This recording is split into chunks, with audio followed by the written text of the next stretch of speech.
Hello everyone, मेरा नाम वीरेंद्र कुमार है और आज का टॉपिक है करंट इलेक्ट्रिसिटी और इसके मैं बेसिक इंट्रोडक्शन के बारे में बात करूंगा। ये मेरे बारे में कुछ इन्फॉर्मेशन है, आप देख सकते हैं। बिना टाइम जाए हुए आगे चलते हैं। किसके बारे में बात होगी आज? बेसिक इंट्रोडक्शन के बारे में। Basic introduction of current electricity. किसके बारे में? Basic introduction of current electricity. और ये तो आना ही चाहिए जो कि मैं आज बताऊंगा। तो सबसे पहले आता है current. What is the current? What is the current, जिसको आई से रिप्रेजेंट करते हैं। आपको ध्यान रखने वाली बात है, current is the rate of flow of charge.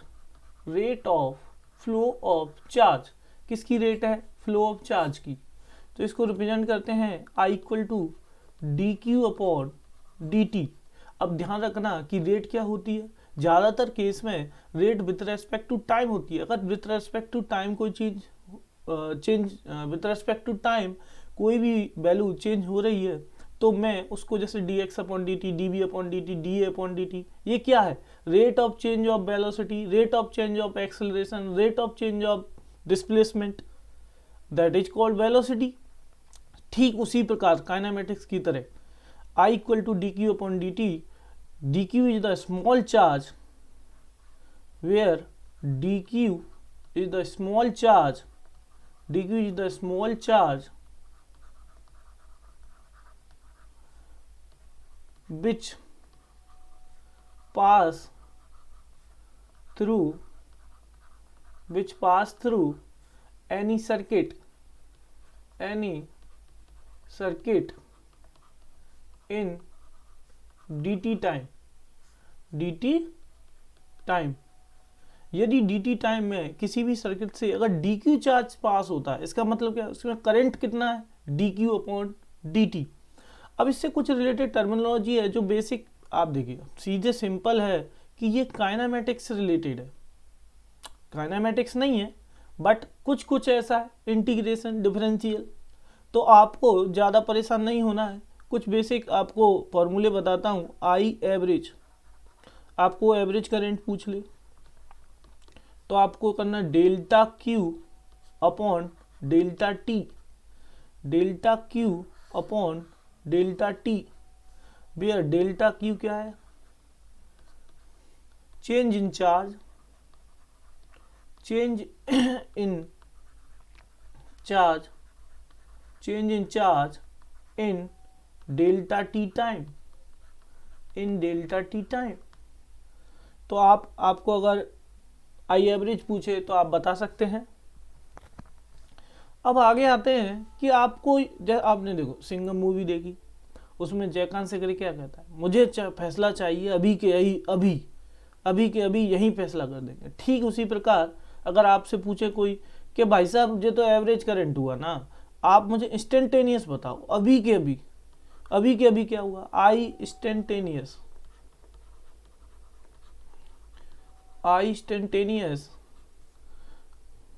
होगा। अब देखो, अब आपसे पूछे कोई कि अभी के अभी बताओ, तो अभी के अभी आप कब बता पाओगे? जब टाइम डेल्टा टी जो है वो बहुत छोटा हो, डेल्टा टी बहुत छोटा हो तभी तो बताओगे। तो limit delta T tends to zero और delta Q upon delta T. ठीक, equal to D Q upon D T. I instantaneous का मतलब limit delta T tends to zero और delta Q upon delta T, where limit क्या है? Time बहुत zero है। इसको मैं D Q upon D T से रिप्रेजेंट करता हूँ। अब कुछ टाइप के क्वेश्चन है जो बेसिक है। जैसे पहले टाइप का इसमें क्वेश्चन आता है फॉर एग्जाम्पल कि आपको अगर करंट दे रखा हो और फ्लो ऑफ चार्ज पूछे, मान लिया कि 3t² प्लस 2t आपको दे रखा है। Find out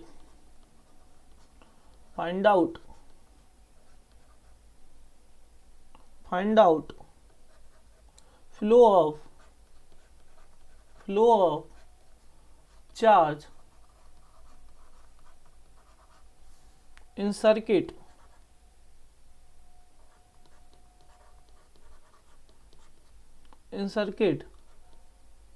at 2 second. 2 second में फ्लो ऑफ चार्ज बताओ। अगर आपसे 2 सेकेंड में फ्लो ऑफ चार्ज पूछे तो आप क्या करोगे? आपने पढ़ा I equal to D Q upon D T, I equal to D Q upon D T, तो D Q equal to I D T. क्या इंटीग्रेशन दिख रहा है मुझे? ये यस, बोथ साइड इंटीग्रेशन है। तो Q इक्वल टू हो गया, Q इक्वल टू हो गया 3t square plus 2t dt integration limit 0 से 2। अब इसको इंटीग्रेशन करेंगे तो मैं खुद डायरेक्ट लिख सकता हूं T Q plus T square, T Q plus T square limit 0 से 2।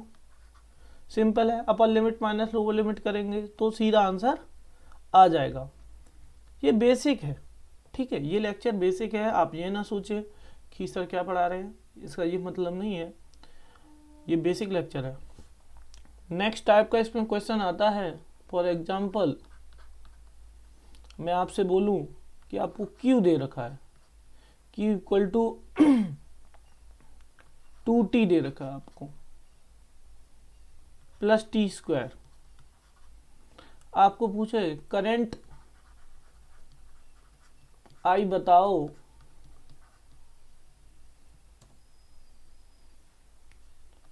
एट 2 सेकेंड, जब 2 सेकेंड हो रहे हो तब करंट बताओ इसमें। तो I equal to D q by D t, simple है, डिफरेंशियल है, जैसे काइनेमेटिक्स में होता था ठीक उसी प्रकार इसमें क्वेश्चन बन सकते हैं। तो इसका डिफरेंशियल करेंगे तो 2 प्लस 2t, और टाइम क्या है, t इक्वल टू 2 सेकेंड दे रखा है, तो हो गया 2 plus 2 multiply by 2 equal to 6 ampere. इसका मतलब ये है कि इसमें 6 एम्पियर का करंट बहेगा। कुछ इस प्रकार के बेसिक क्वेश्चन आ जाते हैं। अब देखो मैं इस चीज को थोड़े दूसरे कलर से हाईलाइट करूंगा। अब यहाँ पर आपको मैं एक बात बताना चाहता हूँ कि करंट जो है आपको पूछ ले कि वेक्टर क्वांटिटी है, स्केलर है, या फिर टेंसर है। सर हमने तो वेक्टर पढ़ा, स्केलर पढ़ा, टेंसर नहीं पढ़ा। तो मैं आपको जस्ट रिवीजन करा रहा हूँ। तो magnitude, vector quantity are those quantity which has magnitude and direction plus follow vector law of addition. Sir ये वेक्टर लॉ ऑफ एडिशन क्या है मैं बताऊंगा अभी। ये ओनली क्या है, इसके पास मैग्नीट्यूड है, इसके पास क्या है, magnitude plus direction plus not follow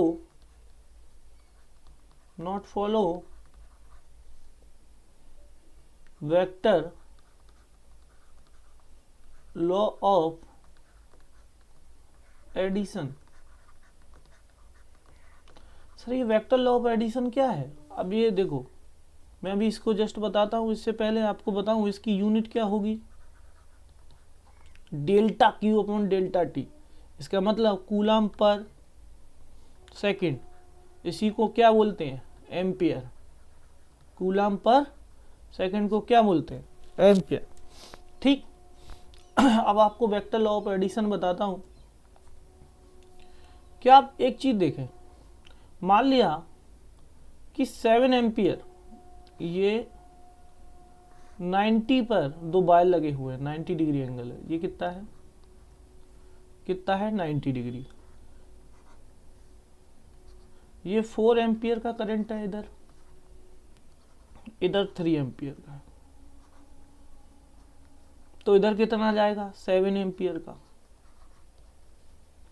लेकिन 4 एम्पियर प्लस 3 एम्पियर का रिजल्टेंट क्या होगा, अगर वेक्टर लॉ ऑफ एडिशन करेंगे तो इसका रिजल्टेंट क्या होगा, R equal to under root a square plus b square, जो कि 90 पर है, तो 16 प्लस 9 ये 5 एम्पियर।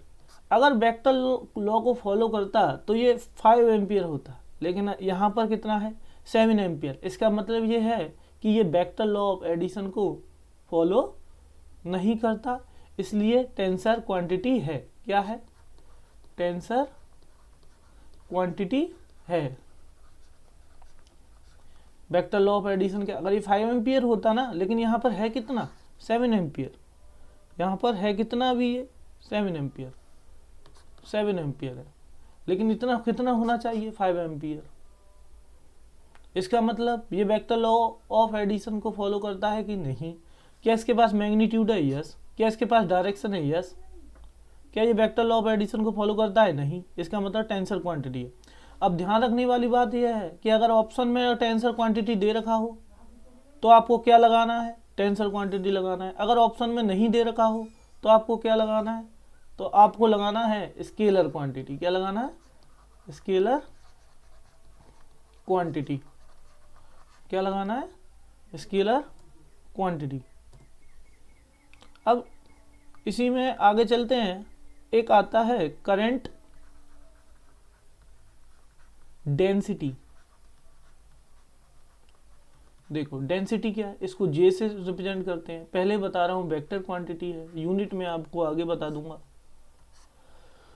डेंसिटी क्या होती है, density with respect to unit volume, कितना मास है उसके अंदर। अब ये करंट है तो करंट डेंसिटी, कितना करंट पर यूनिट एरिया, कितना करंट है पर यूनिट एरिया। तो इसको ऐसे रिप्रेजेंट करते हैं, सपोज दैट कि कोई भी ऐसे वायर है, ऐसे कोई वायर है ऐसे, इसमें आई करंट आई जा रहा है, इधर आई, ये एरिया, ये वाला एरिया, ये वाला एरिया जो है ए है। क्या है, ए। तो करंट डेंसिटी को डिफाइन, जे को डिफाइन किया गया I by A, I by A, I by A is the area, ठीक है, आई बाई ए। अब जो एरिया है, क्या वो करंट फ्लो के परपेंडिकुलर है, यस। तो एरिया को लिखते हैं, area is perpendicular to flow of current, area is perpendicular to flow of current, area is perpendicular to flow of current, ठीक है। जैसे ये है, इधर समझो कि ये एरिया है कोई, ठीक, करंट इस डायरेक्शन में, क्या इसके परपेंडिकुलर है, यस। तो आई बाई ए में क्या है, एरिया जो है वो perpendicular to flow of current है। इसमें आपको दूसरी कंडीशन में देता हूं, फॉर एग्जांपल अगर एरिया ऐसा हो, मान लिया ये ए डैश, ये आपको ए डैश, ये एंगल थीटा आपको दे रखा हो। अब आई बाई ए में क्या होगा, आई upon J, I upon A dash होगा, या फिर आई अपॉन ए डैश का कंपोनेंट होगा। देखिए आपको बेसिक कंसेप्ट आपको ध्यान रखना है। बेसिक कंसेप्ट ये कहता है कि जो एरिया है वो perpendicular to flow of current है। किसके परपेंडिकुलर है, फ्लो ऑफ करंट के। अब फ्लो ऑफ करंट के इसके एरिया का कंपोनेंट क्या होगा, ए डैश कॉस थीटा। तो J equal to J equal to I upon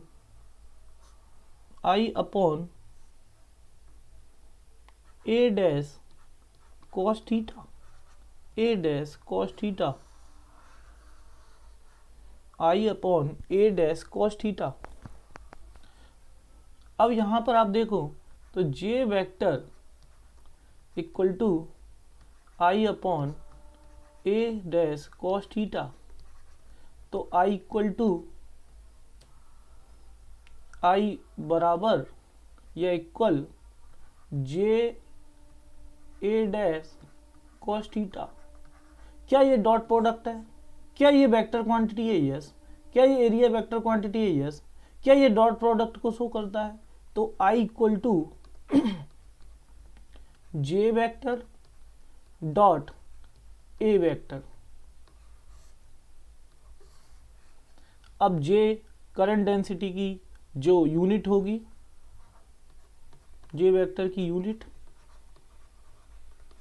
I by A, इसका मतलब कि ampere per metre square. Area का क्या है? Metre square, ampere per metre square.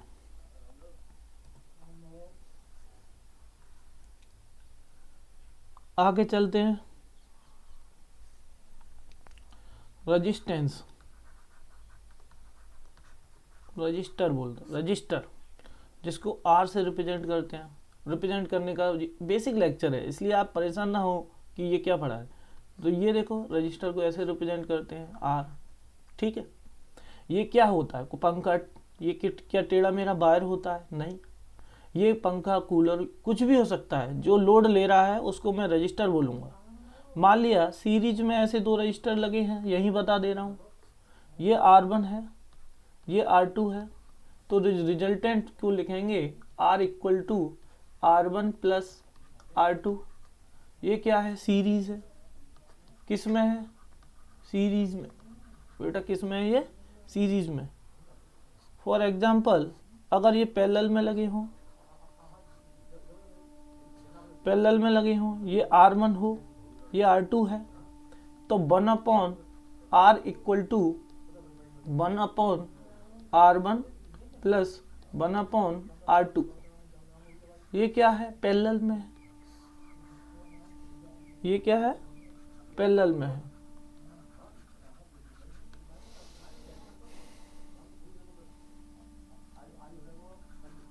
ये किस में है? पैरेलल में है। ये बेसिक है, 10th क्लास 10th का ज्ञान है, लेकिन यहाँ पर क्यों जरूरी है कि कुछ लोग भूल गए, तो उनके लिए भी ये होना चाहिए। अब आगे चलते हैं थोड़ा। Ohm's law, Ohm's law, Ohm's law, Ohm's law को समझो आप। देखो V upon I equal to constant. Simple भाषा में समझा रहा हूं। Equal to R, R is the resistance, resistance. इसका मतलब यह है कि पोटेंशियल डिफरेंस अपॉन करंट का रेशियो रेजिस्टेंस के बराबर होता है, जो कि कांस्टेंट होता है। और आपको ध्यान रखने वाली बात यह है कि अगर मैं, ये क्या है देखो, पोटेंशियल डिफरेंस, पोटेंशियल डिफरेंस, ये क्या है? करंट, ठीक है। अब बात यह है कि अगर मैं B को चेंज करूं, अगर मैं B को मतलब PD पोटेंशियल डिफरेंस को अगर मैं चेंज करूं, क्या रेजिस्टेंस चेंज होगा? जवाब है नो। यदि V is change then R will be not affected, not affected, not affected। यदि देखो कुछ मेरे मार्कर में इशू है, नॉट अफेक्टेड। यदि I will change, I change, then are not affected। इसका मतलब ये है कि अगर मैं इसका मतलब ये है कि अगर मैं B को बढ़ाऊं देन I भी बढ़ेगा, तभी तो इन दोनों का रेशियो बराबर आएगा। इसका मतलब ये है कि V अपॉन I का जो रेशियो है, जो हमेशा कांस्टेंट रहेगा, और ये हार्डकोर मटेरियल की प्रॉपर्टी होती है। ना तो जो रेजिस्टेंस है, ना तो V के ऊपर डिपेंड करता, ना ही करंट के ऊपर डिपेंड करता है। It's a property of material, it's not depend on potential difference and current. क्या आपको ये बात समझ में आती है? मुझे लगता है यहां तक आ गया होगा। एक क्वेश्चन कराते हैं। देखो, अब क्वेश्चन है कि फॉर एग्जांपल ये कोई रेजिस्टेंस है 2 ओम का, ठीक है। इसमें 3 एम्पियर का करंट आया इस साइड से। यहाँ पर पोटेंशियल है 10 वोल्ट, यहाँ पर पोटेंशियल है x वोल्ट। तो x बताओ। देखो, ये क्या है? Potential difference. ये क्या है? करंट। क्या करंट मुझे पता है? यस। पोटेंशियल डिफरेंस, यस मुझे पता है, लेकिन पता नहीं है, अगर करेंगे तो हो जाएगा। क्या मुझे रेजिस्टेंस पता है? यस। तो देखो, delta V upon I equal to R। Delta V क्या? Higher potential minus lower potential. देखो, जहां से करंट जाता है वो हायर पोटेंशियल होता है, जिस तरफ जाता है उधर लोअर पोटेंशियल होता है। तो डेल्टा V को मैं लिखूंगा कि higher potential minus lower potential, तो equal to 10 minus X upon 2 3, 10 minus X upon 3, तो करंट कितना है? 3 एम्पियर, इक्वल टू R 2, तो 10 माइनस एक्स इक्वल टू 6, तो x इक्वल टू 4, तो x कितना है? 4 वोल्ट है। क्या आप ऐसे निकाल सकते हो? अगर फॉर एग्जांपल मैं एक चीज चेंज करूं इसमें, अगर एक मैं चीज चेंज करता हूं, फॉर एग्जांपल इस रेजिस्टेंस को ऐसे बनाता हूं, ये x वोल्ट है, ये 10 वोल्ट है, ठीक, ये 2 ओम है। लगभग सेम क्वेश्चन है। अगर 3 एम्पियर का करंट इस डायरेक्शन में जा रहा है फॉर एग्जांपल, तो अब क्या करेंगे? तो आप ध्यान से देखना कि अब हायर पोटेंशियल कौन है? ये, क्योंकि करंट कहां से जाएगा? Higher potential to lower potential. अब हायर पोटेंशियल कौन सा है? x वोल्ट, ना कि 10 वोल्ट। तो मैं क्या करूंगा? डेल्टा V जो होगा वो क्या था? Higher potential minus lower potential. तो x minus 10 upon 3 equal to 2, तो x इक्वल टू हो गया 16 वोल्ट। देखो, केवल डायरेक्शन चेंज करने से x इक्वल टू क्या हो गया? 16 वोल्ट। 16 वोल्ट, तो केवल डायरेक्शन चेंज करने से वैल्यू चेंज हो रही है। तो आपको ध्यान रखना है कि जो डेल्टा V है, पोटेंशियल डिफरेंस, वो क्या है? Higher potential minus higher potential. Next slide पे चलते हैं। जो डेल्टा V में क्या है? Higher potential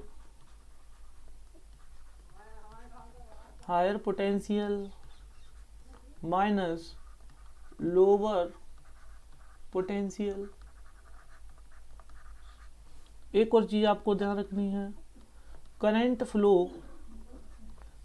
flow higher potential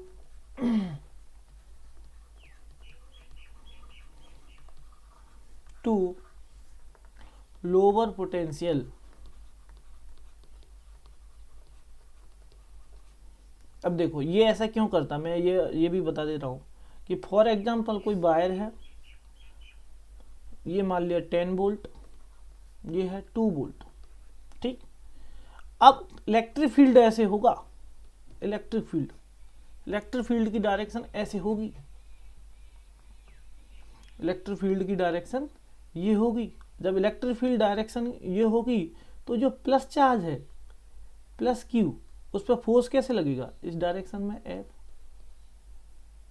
और माइनस क्यू पे फोर्स कैसे लगेगा इस डायरेक्शन में एफ। तो ध्यान रखना कि जो करंट फ्लो होता है आई, इसको बोला करंट, जो फ्लो होगा वो प्लस क्यू में किधर होगा, जिस प्लस क्यू की डायरेक्शन के साथ होगा, मतलब जिसको रिप्रेजेंट करूंगा, जैसे फॉर एग्जांपल आई जा रहा है, फॉर एग्जांपल आई करंट है, इसमें क्या है आई करंट। इसका मतलब यह है कि जो करंट की डायरेक्शन होगी उसी डायरेक्शन में पॉजिटिव चार्ज मूव करते हैं। The direction of current and the direction of the positive charge will be same in this condition, and same time the direction of current and direction of negative charge is just opposite to each other। आप देख सकते हैं यहाँ पर current इधर आई इधर जा रहा है और नेगेटिव चार्ज इधर जा रहे हैं, इलेक्ट्रिक फील्ड इधर है, तो चार्ज फोर्स क्या होता है क्यू ई। अब क्यू ई तो पॉजिटिव चार्ज पे क्यू ई तो इधर जाएगा करंट की डायरेक्शन में, मतलब जिधर इलेक्ट्रिक फील्ड उधर फोर्स लगेगा, नेगेटिव डायरेक्शन में जस्ट अपोजिट फोर्स लगेगा क्योंकि नेगेटिव चार्ज है। तो मुझे लगता है कि ये क्लास आपको समझ में आई होगी। ये क्लास मैं यहीं समाप्त करता हूँ। धन्यवाद।